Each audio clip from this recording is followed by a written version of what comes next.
Hello student. तो today we will start new chapter. ठीक है ना, आज अपना न्यू चैप्टर स्टार्ट करते हैं। ठीक है, चैप्टर का नाम है जो अपने वो अपनी सेकंड बुक है।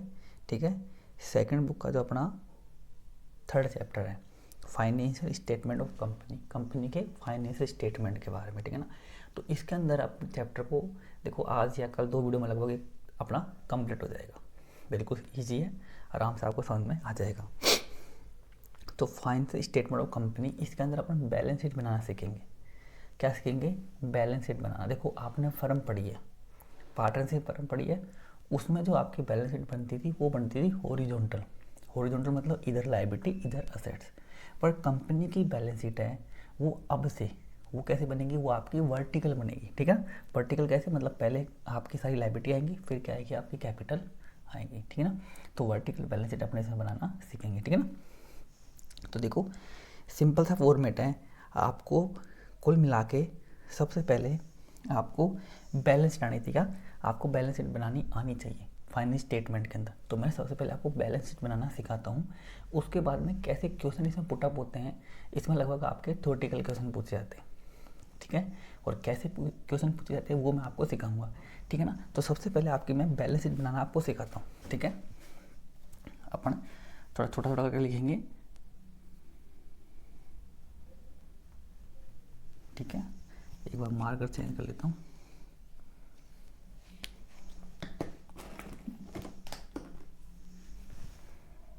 तो अपन बैलेंस शीट बनाना सीखेंगे कंपनी की। अब कंपनी की बैलेंस शीट कैसे बनती है वो ध्यान से समझ लो एक बार आप। अपन तो एक ईयर के लेके चलेंगे। ठीक है ना, एक ईयर की ओनली। अपने पास क्या काम है, कई दिन 2 ईयर की साथ लेके चलते हैं, पिछले और करंट ईयर की दोनों की साथ लेके चलते हैं कंपेयर करने के लिए। ठीक है ना, तो ये चैप्टर अगर आप लोगों को आता है तो इससे रिलेटेड एक चैप्टर और अपना वो बिल्कुल ईजी, इसमें आपका प्रैक्टिकल क्वेश्चन बनते हैं और वो बिल्कुल ईजी चैप्टर है, एवरेज बच्चों के लिए आराम से आ जाएगा। तो पहले आप एक बार समझ लो कि बैलेंस शीट कैसे बनती है अपनी। ठीक है ना, तो देखो वही अब यहाँ पे पर्टिकुलर आएगा। अब बैलेंस शीट में पर्टिकुलर कहाँ से आता है तो वो कोई दिक्कत टेंशन लेने की आपको ज़रूरत नहीं है। ठीक है ना, मेरे को एक कॉलम में और पढ़ा देता हूँ। इसमें ये आपका अमाउंट का कॉलम बन जाएगा और ये बन जाएगा आपका नोट नंबर का। अब नोट नंबर क्या होते हैं मैं आपको समझाता हूँ, देखो समझना।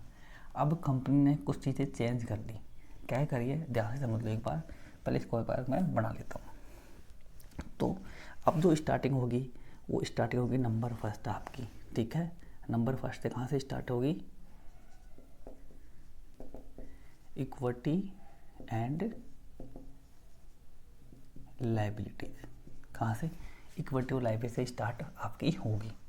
ठीक है ना, तो सबसे पहले से लाइबिलिटी आती थी, फिर इस तरफ असेट आती है। तो सबसे पहले लाइबिलिटी और इक्विटी एंड लाइबिलिटी।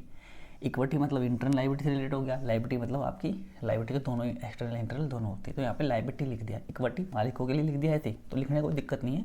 सबसे पहले आपने बैलेंस शीट बनाई वर्टिकल, सबसे नंबर फर्स्ट पे ये रोमन वर्ड लिखेंगे अपन। इसमें क्या आएगा? इक्विटी एंड आपका लाइबिलिटी आएगा। ठीक है ना, तो इसमें आपका जो नंबर फर्स्ट बनेगा, मैं खाली देख रहा हूँ कि इसमें कैसे नंबर डाल रखे हैं। ठीक है ना, तो नंबर फर्स्ट जो आपका बनेगा वो बनेगा शेयर होल्डर फंड। क्या बनेगा? आपका शेयर होल्डर फंड बनेगा। शेयर होल्डर फंड मतलब मालिकों का कितना पैसा है, शेयर होल्डर फंड मतलब इंटरनल लाइबिलिटी आपकी एक्चुअल में कितनी है, वैसे आपका ये बनेगा।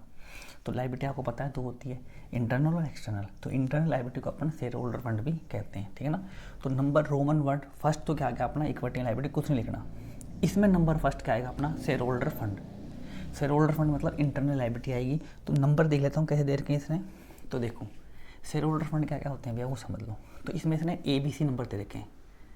ए नंबर दे रखा पहला किसको? शेयर होल्डर फंड में सबसे पहले कहाँ से स्टार्ट होती है? शेयर कैपिटल से। तो सबसे पहले शेयर होल्डर फंड मतलब मालिकों का सबसे पहले पैसा मालिकों को क्या आता है? सर शेयर कैपिटल आती है। तो यहाँ पे क्या आएगी? आपकी शेयर कैपिटल आएगी। आगे शेयर कैपिटल। ठीक है, अब नंबर बात करते हैं बी की। भाई मालिकों की कैपिटल होती है, कैपिटल के अलावा क्या होता है? आपके शेयर होल्डर फंड भी होते हैं। तो यहाँ पे क्या आ जाएगा? सॉरी, शेयर होल्डर फंड में क्या आ जाएगा? आपका शेयर कैपिटल आ गई। और क्या होता है भैया? रिजर्व एंड आपके सरप्लस भी होते हैं, मालिकों का पैसा भी है। तो देखो मैं आपको बैलेंस शीट बनाना सीख रहा हूँ, ध्यान से इसको समझना। सबसे पहले आपकी क्या गया, इक्विटी एंड लायबिलिटी आ गई, उसमें नंबर पहला आया तो अपन सीखते हैं number first, share holder fund. Share holder fund में 3 चीज़ें आती हैं कि मालिकों का क्या क्या पैसा है। कंपनी की बैलेंस शीट पढ़ रहे तो कंपनी का पैसा कहाँ से आता है सर, शेयर से आता है। तो पहले क्या आएगा, शेयर कैपिटल क्या आएगी आपकी, शेयर कैपिटल आ जाएगी। उसके बाद क्या आएगा, रिजर्व सरप्लस। अब नंबर सी एक और है, एक पॉइंट और है, उसको आप ध्यान से समझना, ये नया टॉपिक आपको लगेगा भाई ये क्या चीज़ है। देखो देखो भैया, कई बार क्या होता है, हम शेयर इशू करते हैं पब्लिक में और पैसा लेते हैं तो शेयर कैपिटल में आता है। लेकिन कई बार हम अपने शेयर्स को बैंक को गिरवी रख के, बैंक को दे के, उसको गिरवी नहीं बोलेंगे, बैंक को दे दिया और बैंक से पैसा हम उठा लेते हैं अपने शेयर्स को रख के, तो उसको बोलते हैं मनी रिसीव करी अगेंस्ट शेयर वारंट। कि आपने अपने शेयर को वारंट, आप उसका अगेंस्ट में मनी रिसीव कर ली, तो भैया शेयर है वो तो है, तो शेयर कैपिटल तो यहाँ पे आपकी आ जाएगी, ठीक है ना। तो पूरा बोलते हैं money receive against share warrant, money received, मैं शॉर्ट में लिख रहा हूँ, अगेंस्ट शेयर वारंट है। समझ गए, मैंने बता दिया क्या आता है इसमें। तो भैया ये आपकी स्टार्टिंग है। सबसे पहले कहाँ से स्टार्ट होगा, number first share holder fund से स्टार्ट होगा। शेयर होल्डर फंड में मालिकों का जो पैसा है वो उनके जो रिजर्व है और जो वारंट के अगेंस्ट जो पैसा लिया है वो इसमें आ जाएगा, समझ में आई। तो ऐसे नंबर आपके 3 आते हैं। अब नंबर 2 था, अब नंबर सेकंड स्टार्ट होगा। तो इंटरनल लायबिलिटी सारे हो गए भैया। अब इसके अलावा कोई इंटरनल लायबिलिटी है। अब आएगी आपकी नॉन करंट लायबिलिटी। कौन सी आएगी, देखो एक चीज़ और रह गई मैंने बताई नहीं, नंबर सेकंड पे application, share application money pending allotment. ये चीज़ सीख लो क्या होती है। अब देखना क्या लिख रहा हूँ मैं देख लूँ एक बार। शेयर एप्लीकेशन, ठीक है, आपकी पूरा लिखूँगा मैं, मनी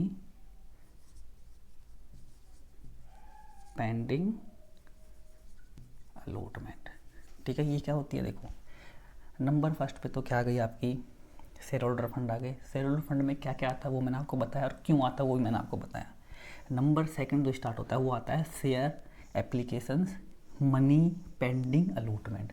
अलॉटमेंट मतलब ऐसे शेयर जिसका पैसा तो आपने ले लिया, भाई शेयर इशू करे तो बंदों ने एप्लीकेशन दे दी, आपको पैसा दे दिया, लेकिन अब तक आपने उसको शेयर नहीं दिए, तो वो चीज़ कहाँ दिखाई जाती है, वो दिखाई जाएगी लायबिलिटी के अंदर, ठीक है। तो देखो एक चीज़ समझ लो, ये जो शेयर होल्डर फंड है ये मैन हेड है, क्या है ये मैन हेड है, और ये सब हेडिंग है, ये ध्यान।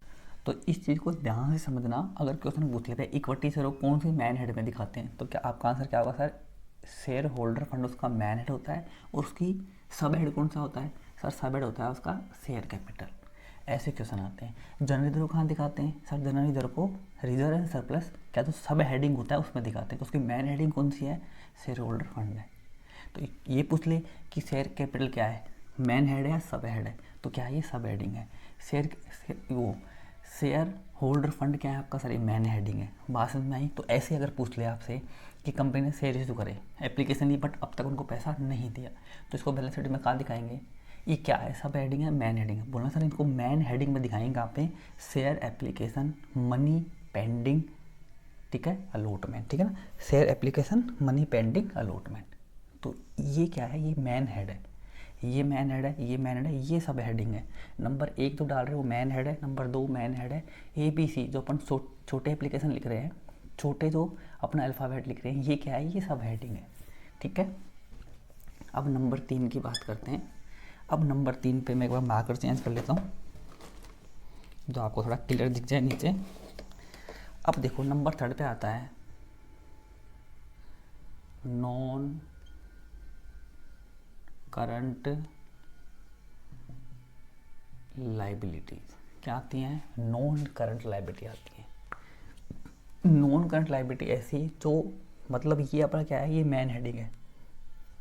जैसे बैंक से पैसा लिया, डिवेंचर से पैसा लिया, मतलब नॉन करंट जो करंट नहीं, मतलब तो क्या है लॉन्ग टर्म है, क्या है जो आपकी लॉन्ग टर्म है, ठीक है ना। तो जैसे अपनी इस बुक में दे रखा है, इसमें क्या क्या आता है, जैसे लॉन्ग टर्म बोरोइंग आती है, ठीक है। उसके बाद में डेफर्ड टैक्स लायबिलिटी। अब डेफर्ड टैक्स लायबिलिटी देखो क्वेश्चन पूछा जाता है, ये डेफर्ड टैक्स, इसको मैं लिख देता हूँ जो आपको हमेशा के लिए याद रहे, ठीक है ना। क्या चीज़ दे रखी है आपकी, डेफर्ड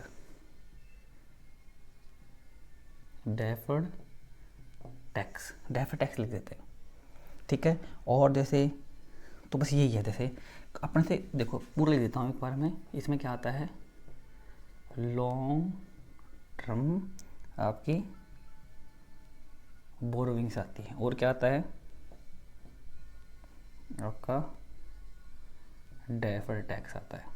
ये चीज़ें आती हैं, क्वेश्चन पूछा जाता है अबे डेफर्ड टैक्स क्या होता है, वो तो मैं बताऊँगा आपको क्या होता है, तो वो अपन समझेंगे आगे। लेकिन ये समझ लो, आपसे कोई पूछ ले भैया कि लॉन्ग टर्म बोरोविंग कहाँ दिखाते हैं, तो सर लॉन्ग टर्म बोरोविंग है ना जो आपका, वो आपका क्या है, ये ए और ये बी नंबर दे रहा हूँ इसको मैं, ठीक है ना। तो और भी देखो इसमें और भी बनती हैं, वो भी मैं लिख देता हूँ, देखो फिर आप कन्फ्यूजन नहीं होगा। Other long term liability, short में लाइबिलिटी, ठीक है। और लॉन्ग टर्म प्रोविज़न, और number A B C, number D की बात करते हैं, लॉन्ग टर्म आपके प्रोविज़न। अब कुछ चीज़ों को ध्यान से समझ लो, तो लिख देते हैं एक बार। जैसे ये समझ गया आप, मैन हेडिंग, तो नॉन करंट लायबिलिटी क्या है, मैन हेडिंग है। तो नॉन करंट लायबिलिटी में क्या आता है भैया, सर नॉन करंट लायबिलिटी में 4 सब हेडिंग आती हैं। पहली कौन सी, long term borrowing. Long term borrowing मतलब बैंक से पैसा लिया 1 साल से ज़्यादा के लिए, तो लॉन्ग टर्म बोरोविंग में आएगा। डिवेंचर से पैसा लिया, वो लॉन्ग टर्म बोरोविंग में आएगा। बात समझ में आई। डेफर्ड टैक्स का मतलब होता है कि आपका टैक्स बनता है 1 लाख का, निकला आपने 80,000 जमा करा दी, तो आपको 20,000 रुपये और जमा कराने, वो आपकी लायबिलिटी है। तो डेफर्ड टैक्स आ गया अपना, लायबिलिटी भी है तो यहाँ दिखा देंगे। अदर लॉन्ग टर्म लायबिलिटी में क्या आता है, ये मैं आपको बाद में सिखाऊंगा, अभी नहीं। Long term provision, long term provision आपको पता है क्या होते हैं, कि फ्यूचर के लिए आपके पैसे को सेव कर रहे हैं किसी लायबिलिटी के अगेंस्ट में, तो वो लॉन्ग टर्म प्रोविज़न होते हैं। लॉन्ग टर्म प्रोविज़न पे शॉर्ट टर्म भी होते हैं, तो उसमें बात समझ में आई क्या। तो आपको ध्यान रखना, अगर पूछ ले कि भैया डिवेंचर कहाँ दिखाएंगे, तो डिवेंचर क्या है, अपनी लॉन्ग टर्म लायबिलिटी है, मतलब नॉन करंट लायबिलिटी की मैन हेडिंग में आएगा, और वो भी किस में आएगा, लॉन्ग टर्म बोरोइंग में आएगा। टैक्स के बारे में बता दिया कि टैक्स अपना बाकी देना है तो वो खाएगा, वो नॉन करंट लायबिलिटी में कहाँ आएगा, डेफर्ड टैक्स में आएगा भैया, ठीक है। अदर लॉन्ग टर्म लायबिलिटी में क्या आती है, वो चीज़ें मैं सिखाऊंगा। देखो ऐसे नहीं है कि भैया बैंक से लोन लिया इसमें आएगा, डिवेंचर से लिया इसमें आएगा, तो इसमें अदर में क्या आएगा, तो वो मैं आपको बताऊंगा। बात समझ में आ रही है क्या। तो 1 2 3 4 बन गए। अब लास्ट रो बनेगा अपना जस्ट इसके नीचे, तो मैं लिख रहा हूँ यहाँ पे नंबर 4, जस्ट इसके नीचे लिख रहा हूँ मैं, ठीक है। ठीक है, क्या आएगा अपना, अब आएगी अपनी करंट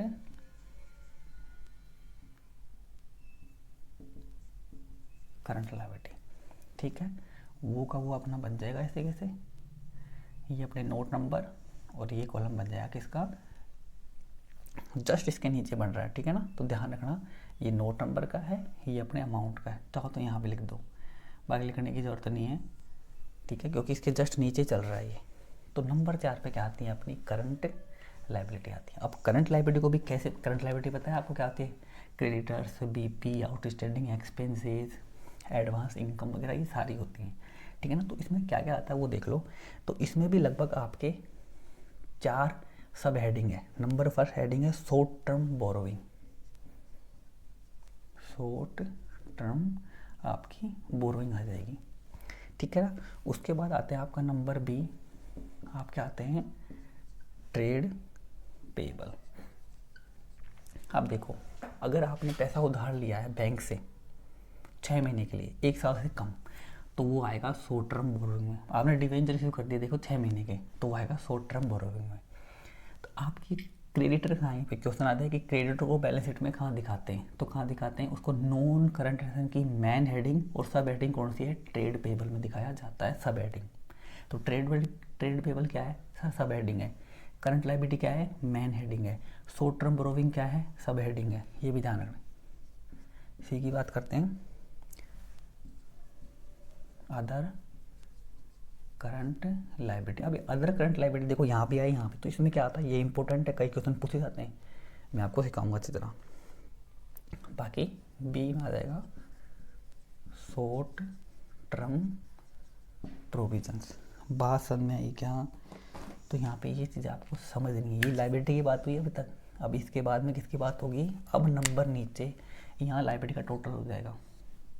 अब नंबर फर्स्ट नीचे क्या आएगा आपका? असेट से स्टार्ट होगी। ठीक है, तो धीरे धीरे सिखाऊंगा देख मैं आपको। देखो, जब ये बैलेंस शीट बनेगी आपकी, ठीक है ना, आपको कंपनी की बैलेंस शीट कैसे बनानी है? कंपनी की बैलेंस शीट आजकल चेंज हो गई पूरी। आपको लिखना है जैसे शेयर कैपिटल है भैया, तो शेयर कैपिटल के अंदर क्या क्या है? इक्विटी शेयर है, प्रेफरेंस शेयर है, क्या क्या है वो आपको यहाँ नहीं लिखना। आपको उसके नोट्स बनाने हैं साइड में। क्या बनाने हैं? उसके नोट्स बनेंगे साइड में। नोट्स में क्या क्या आएगा वहाँ लिखना है। जैसे असेट की बात बाद में करते हैं, आज अपन अभी लायबिलिटी की बात करते हैं। जैसे भैया आपने इक्विटी और प्रेफरेंस शेयर इशू कर रखे हैं, ठीक है ना, तो आपको यहाँ पे बनाने हैं नोट्स ऑफ अकाउंट। बन गए? तो नोट्स ऑफ अकाउंट आपके बनेंगे, ठीक है, ये आपके नोट्स ऑफ अकाउंट ऐसे बनेंगे। यहाँ पे आपको लिखना है नंबर फर्स्ट, पहला बढ़ा रहे हो। सर किसका नोट्स बना रहे हो? सर नोट्स बना रहे हैं अपन शेयर कैपिटल के। सब हेडिंग है शेयर कैपिटल। तो शेयर कैपिटल में क्या क्या है भैया? सर एक तो मेरे इक्विटी हैं, इक्विटी शेयर कैपिटल है, और एक प्रेफरेंस शेयर कैपिटल। इक्विटी कितने हैं सर? नंबर लिखने पड़ेंगे। देखो कितने इक्विटी शेयर हैं सर? 10,000 equity share. पूरा देखो ढंग से बताता हूँ। जैसे आपने 10,000 इक्विटी शेयर ऑफ ₹100 ईच, कितने हो गए टोटल? सर हो गए 10 लाख के। फिर आएगा आपका, मान ली प्रिफरेंसर 10,000 है, तो 10,000 प्रिफरेंसर ऑफ ₹10 ईच, तो कितने हो गए?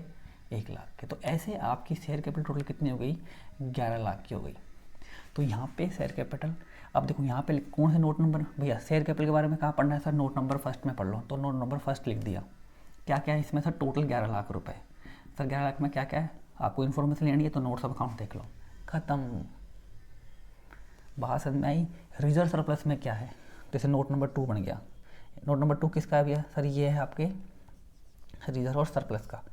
तो क्या है सर? इसमें जनरल रिजर्व है, इसमें आपका प्रीमियम दे रखा है, इसमें कैपिटल रिजर्व है। जनरल रिजर्व कितना है सर? 10,000 का है। प्रीमियम कितना है सर? 1 लाख का है। कैपिटल रिजर्व कितना है सर? 50,000 का है। तो टोटल होगा 1.5 लाख रुपए। तो यहाँ नोट नंबर 2 यहाँ पे कितने आ जाएंगे आपके? 1.5 लाख रुपए आ जाएंगे। मतलब कुल मिला के ये जो है ये बिल्कुल छोटी सी बनती है, ठीक है, एक पन्ने में पूरी आ जाती है आराम से। और इसके अंदर अपन एक्चुअल अमाउंट लिखते हैं। Share capital note number 1 check कर लो 11 लाख की, क्या क्या 11 लाख में सर 2 चीज़ें हैं। Sir reserve surplus note number 2 में देख लो कि 1.5 लाख में क्या क्या चीज़ें हैं, तो ये देख ली। समझ गए क्या? तो ये होते हैं आपके नोट्स ऑफ अकाउंट। तो हर चीज़ के नोट्स ऑफ अकाउंट ऐसे बनते हैं भैया, ठीक है। ऐसे मनी पेंडिंग, ये तो पहली बार आपको मिलेगा ही नहीं, लेकिन आपको याद रखना है कि अगर आपने money pending receive against share warranty, ये कहाँ दिखाया जाता है? क्या चीज़ है भैया? तो इसको शेयर होल्डर फंड के अंदर दिखाया जाता है। सब हेडिंग है ये, main heading share holder fund है आपका। तो ये चीज़ें समझो ध्यान से, ठीक है ना। ऐसे ही ये भी ध्यान रखना कि share application money pending allotment के मतलब आपने एप्लीकेशन, कंपनी ने एप्लीकेशन का पैसा रिसीव कर लिया बट अब तक उसको शेयर नहीं दिए, शेयर अलॉट नहीं किए, तो जो पैसा आया उसको कहाँ दिखाओगे? है तो लायबिलिटी, लेकिन ना तो इंटरनल लायबिलिटी ना एक्सटर्नल लायबिलिटी, कुछ है ही नहीं, क्योंकि अभी तक आपने पैसा लेके रखा है, आपने लायबिलिटी कुछ नहीं बनाया अब तक। तो इसको एक मेन हेडिंग में डाल दो, share application money pending allotment अलग से बना दो। पासन में आई। उसके बाद नंबर 3 पे आता है नॉन करंट लायबिलिटी। पासन में उसमें पहला हेड क्या है आपका? Long term borrowing. इसमें क्या आएगा? अब इसके भी आपके नोट्स बनते हैं भैया। लॉन्ग, यहाँ तो केवल एक ही चीज़ लिखनी है, यहाँ तो आपको लॉन्ग टर्म बोरोइंग लिखना है। अब यहाँ पे नोट्स बनेंगे, जैसे बनाए तो वहाँ पे जैसे इसका नोट नंबर अपन 3 बनाते हैं, तो नोट नंबर 3 बनेगा लाइन खींच के कि भैया इसमें क्या है सर? डिवेंचर इशू कर रखे, तो यहाँ पे नोट बनेगा किसका? लॉन्ग टर्म बोरोइंग का। सर क्या क्या है सर? इसमें डिवेंचर हैं 1 लाख के, बैंक लोन है आपका 2 लाख का, तो टोटल कितना होगा? तो यहाँ पे नोट नंबर 3 लिख के यहाँ पे 2 लाख लिख दिए जाएंगे। तो भैया लॉन्ग टर्म बोरोइंग क्या है? नोट नंबर 3 चेक कर लो भैया, देख लो क्या क्या है, भाषण में आई क्या? तो ऐसे यहाँ पे इसका ही नहीं, हर चीज़ के, हर लायबिलिटी का, छोटे से छोटी लायबिलिटी का नोट बनेगा। इसका भी, डेफर्ड टैक्स का, सबका नोट्स बनते हैं। मतलब इसमें तो खाली आपको दे रखा है ये कितना, ये कितना, ये कितना है, अगर आप डीपली इंफॉर्मेशन कलेक्ट करनी है अबाउट योर बैलेंस शीट तो you should be check your notes of account of balance sheet, ठीक है ना। बैलेंस शीट के नोट्स ऑफ अकाउंट आपको चेक करने पड़ेंगे।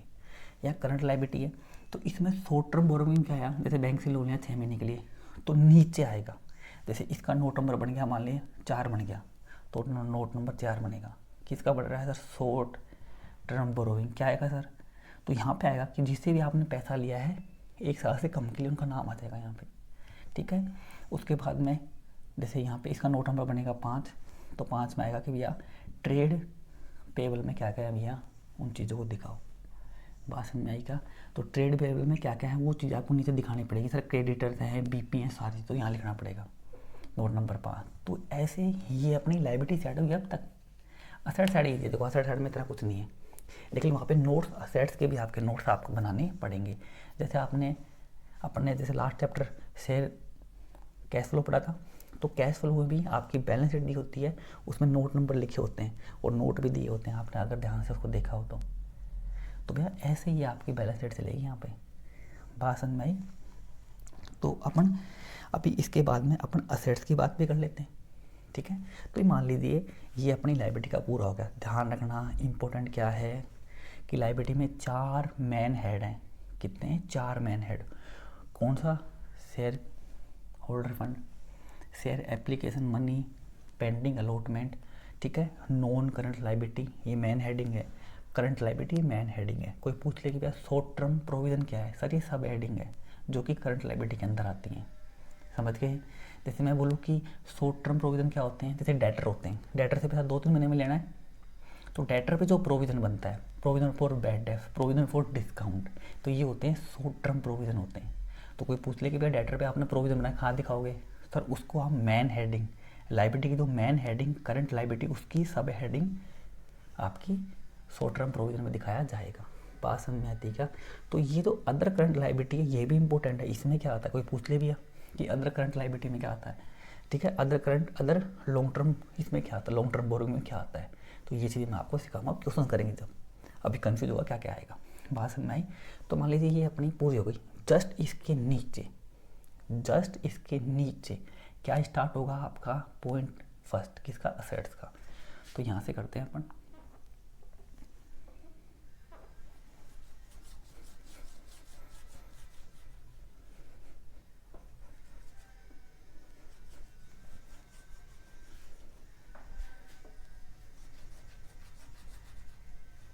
तो देखो अब ध्यान से समझना इस चीज़ को। अब अपना फर्स्ट लायबिलिटी से जस्ट नीचे यहाँ पे, यहाँ का बता रहा हूँ, ठीक है ना। क्या आएगी आपकी, आएगी असेट्स। क्या आएगी, असेट्स। और असेट्स के अंदर नंबर फर्स्ट आएगा अपना non current assets. Non current asset मतलब फिक्स एसेट को इसने नॉन करंट बोल दिया, सिंपल सी ये बात है। तो नॉन करंट एसेट क्या है, अपनी मेन हेडिंग है। इसके अंदर सब हेडिंग आएगी पहली, भैया सब हेडिंग तो ABC आ रहा है छोटा, ये ध्यान रखो, ठीक है ना। तो सब हेडिंग पहली आएगी फिक्स असेट्स। क्या आएंगी, फिक्स असेट्स आएगी। बात समझ में आई क्या। अब फिक्स असेट्स के अंदर देखो समझना, फिक्स असेट आ गई। इसके अंदर फिर क्या क्या होते हैं आपको पता है सर। एक होती है टेंजिबल, ठीक है। एक कौन सी होती है, इंटेंजिबल,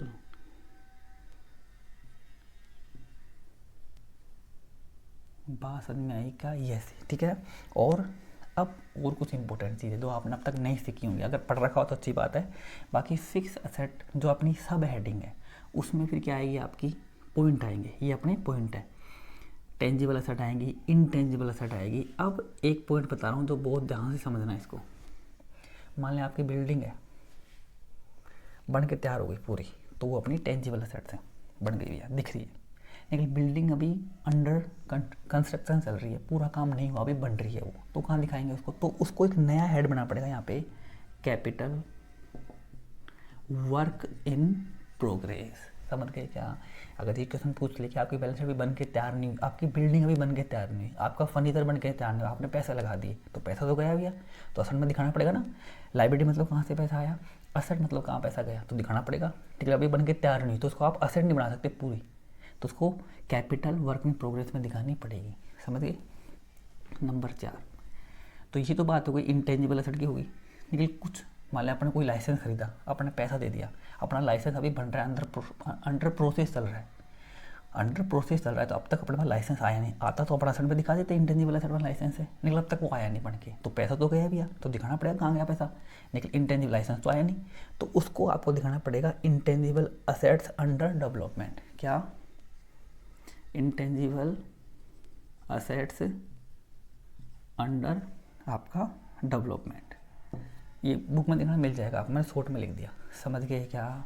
कि अगर आपने पैसा पेमेंट कर दिया बिल्डिंग का, बिल्डिंग बन के तैयार नहीं, तो अब तक वो मेरी इंटेंजिबल एसेट बनी नहीं है, वो वर्क इन प्रोग्रेस आएगी, कैपिटल की वर्क अभी चल रहा है। और ऐसा इंटेंजिबल एसेट जो आपने खरीद ली, पैसा दे दिया, बट अपने पास आई नहीं, अब तक प्रोसेस चल रही है, तो किस में आएगा? Intangible asset under development. समझ गए क्या?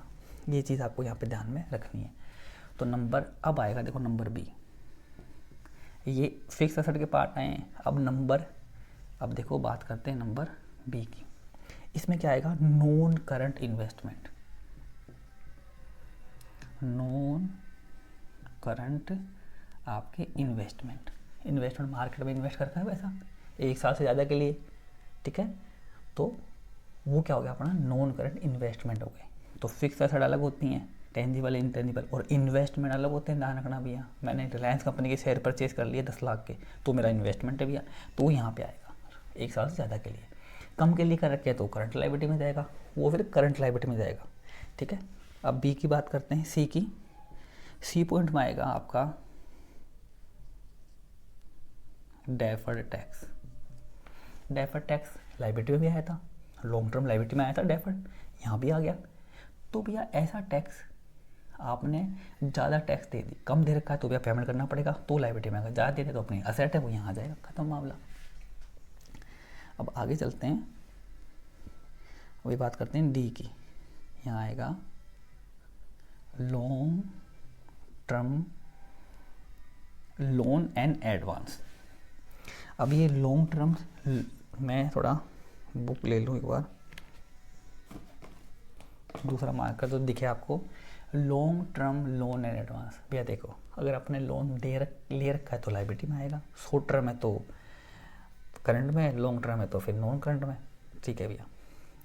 किसमें? लॉन्ग टर्म प्रोविजन में, लॉन्ग टर्म बोरोविंग या शॉर्ट टर्म बोरोविंग में आ जाएगा, सब हेडिंग में। लेकिन अगर आपने किसी को लोन दे रखा है तो वो तो अपनी असेट है, तो वो असेट्स में आएगा। कहाँ पे? अगर मैंने 1 साल से ज़्यादा के लिए दे रखा है तो नॉन करंट असेट्स के सब heading long term loan advance में आएगा, समझ गए। अब लास्ट, अब क्या आएगा? ई पॉइंट आएगा अदर नॉन करंट असेट्स। अब फिर इसमें अदर आ गया, लायबिलिटी में अदर आया था, यहाँ भी अदर आ गया। तो इसको ढंग से अपन सीखेंगे क्या होता है ये, ठीक है। अभी आप खाली सीखो क्या क्या हुई है कि असेट्स के अंदर केवल 2 मेन हेड होते हैं, एक तो कौन सा? नॉन करंट असेट्स, और एक करंट असेट्स, 2 ही होते हैं, करंट असेट और एक, ठीक है। तो अब बात करते हैं अपन, तो ये तो बात किसकी हुई? ये बात हुई है अब तक man head non current assets की। उसमें आपने 1 2 3 4 5 सब हेडिंग लिखी, fix asset, non current investment, deferred tax, long term loan and advance and other non current assets. अब नंबर सेकंड पे, इसके जस्ट नीचे नंबर सेकंड आएगा। इसमें क्या आएगा आपका? Current assets. भैया आपकी जो आपने लायबिलिटी पढ़ी थी, लायबिलिटी के अंदर आपने 4 पढ़े थे, देखो लायबिलिटी में आपने 4 पढ़े थे, ठीक है। आपके शेयर होल्डर फंड पढ़े थे, फिर एप्लीकेशन मनी, पेंडिंग अलॉटमेंट थी, फिर आपने नॉन करंट लायबिलिटी और करंट लायबिलिटी, 4 आपने मैन हेड पढ़े थे। लेकिन इसमें 2 मैन हेड है, नॉन करंट असेट्स और करंट असेट्स। करंट असेट में कैसे दिखाते हैं वो सीख लो। सब हेडिंग पहली बनेगी आपकी करंट इन्वेस्टमेंट। नंबर बी क्या बनेगा सर? बी बनेगा आपका इन्वेंट्री मतलब स्टॉक, आप इन्वेंट्री लिखना, ठीक है ना। नंबर सी पे क्या बनेगा आपका? ट्रेड रिसीवल्स, पता है ना BPBR होते हैं अपने, कैसे। अब इनके भी नोट्स बनेंगे भैया, ध्यान अब बताता हूँ, देखो। और आगे फिर नंबर डी दे रखा है कैश एंड कैश इक्विवेलेंट। मतलब कैश और कैश से रिलेटेड ऐसी चीज़ें जिनको तुरंत कैश में चेंज कर सकते हैं, जैसे चेंज कर सकते हैं, जैसे मार्केट में सिक्योरिटी होती हैं वो आएंगी, ये तो आपको पता होगा। नंबर ई की बात करते हैं, फिर आएगा short term loan and advance. अगर आपने पैसा दे रखा किसी को 1 साल से ज़्यादा के लिए, आपने उधार दे रखा है तो अपनी एसेट आएगी लॉन्ग टर्म। अगर 2-3 महीने के लिए पैसा उधार दे रखा है तो अपनी करंट में आ जाएगा, ये आपको बताइए। Number F other current assets, फिर अदर आ गया, तो इस अदर की करेंगे, इस अदर को अपन ढंग से करेंगे, बाद में क्या होता है। अभी तो खाली आप बैलेंस शीट का प्रोफार्मा कैसे बना वो सीखो, ठीक है ना। बाकी इस चैप्टर में कुछ नहीं, और इस चैप्टर में पूछता यही है, स्टॉक कहाँ दिखाते हैं, स्टॉक क्या है सर, स्टॉक मतलब इन्वेंट्री, ये तो सर सब हेडिंग है, इसकी मेन हेडिंग कौन सी है, करंट एसेट्स है, ठीक है।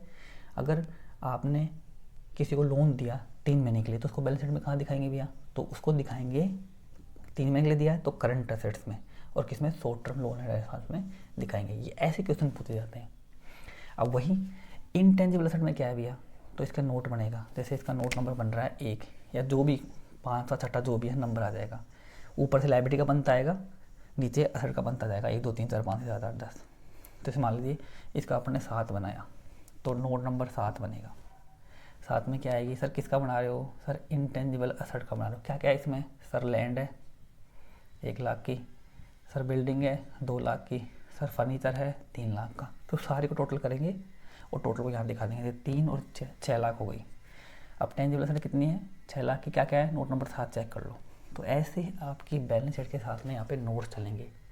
तो ध्यान रखो, अगर आप किसी कंपनी में पैसा इन्वेस्ट कर रहे हो तो बैलेंस शीट के साथ में उसके नोट्स भी चेक कर लेना कि भैया इंटेंजिबल एसेट आपको दिख रही है 6 लाख की, तो क्या क्या है भैया इसमें 6 लाख में, वो तो चेक कर लो, बात समझ में आई क्या। तो भैया ऐसे अपनी बैलेंस शीट बनती है वर्टिकल, ये बिल्कुल सीधी बनेगी।